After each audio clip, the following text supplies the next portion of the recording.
morning, all. It has been a heavy and exhausting, just over a week.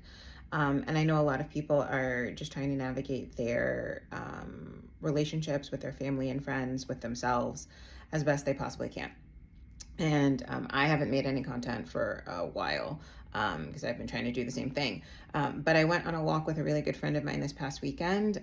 We had to get out of the house. We went to a park. It was wonderful. And we had a really good talk that sort of informed, I think, how I'm going to approach the holiday season and what I would want for all of my friends and my family and everybody else, right? So the thing that we talked about is navigating and communicating with people that you're in relationship with. We were specifically talking about my friend and her family because she's going home for Thanksgiving. Well, home. She's going to where she grew up for Thanksgiving. She's flying there, and she knows her parents did not vote the way that she and her husband voted, right? So how is she going to navigate that? How is she going to communicate with them? What is she going to do? And the thing that always informs me whenever I talk to my friends about things like that is I want everybody to think about what they can live with. And I'm going to explain what I mean by that, right?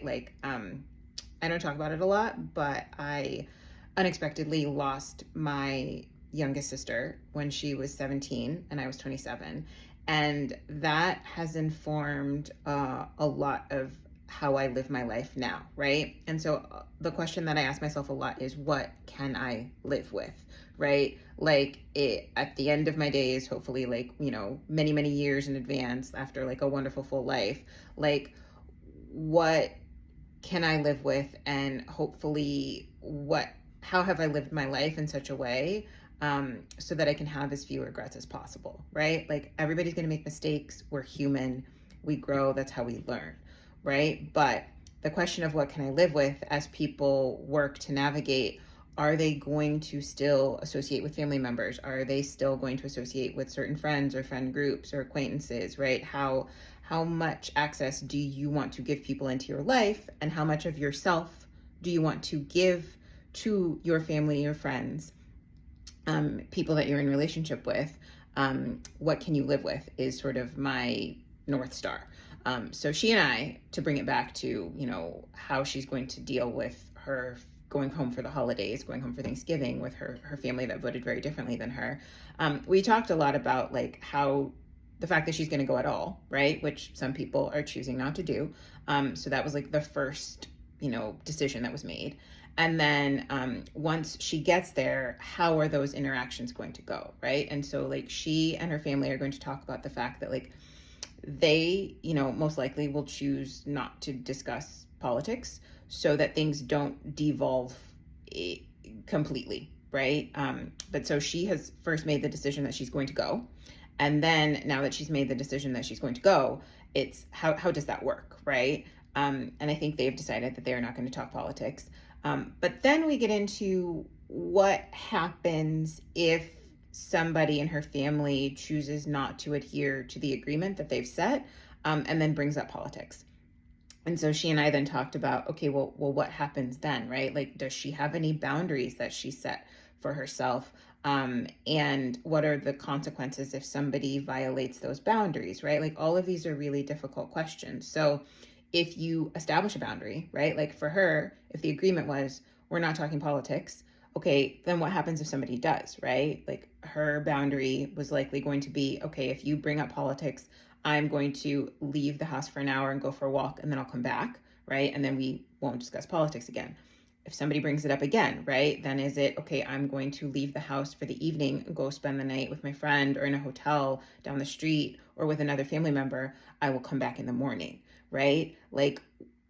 The boundaries that she is choosing to have are going to have to be boundaries that she will then choose and be able to enforce, right? Because if she says, if you bring this up, then I'm leaving for an hour or for the night, she has to then be willing to leave for that hour or leave for the night, right? If you set a boundary and then you don't enforce it, then it's an empty threat and you're stuck in a situation that you don't want to be in.